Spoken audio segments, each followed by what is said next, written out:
来看台北市消防局伫逐档的歇热，拢会举办消防体验的活动，名额是拢真紧就拢抢了了咯。今年的消防营嘛已经起稿咯，咱做伙来看卖。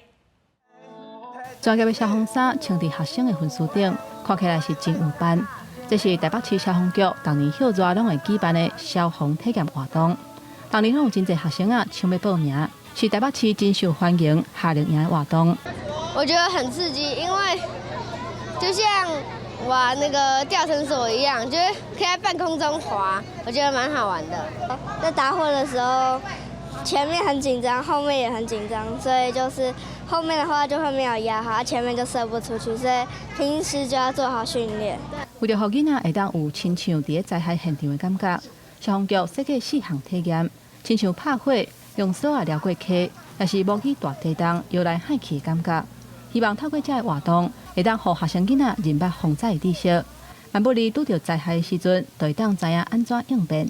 我们可以借由营队的这样的一个活动，让小朋友知道如何去预防火灾，而且回家之后告诉父母如何去避免火灾的一个发生。火灾、地动、堵水以外，救灾会拄到的情形是百款。透过消防营，除了让囡仔亲身了解消防人员的工课，更较重要的是，让囡仔学到防灾知识。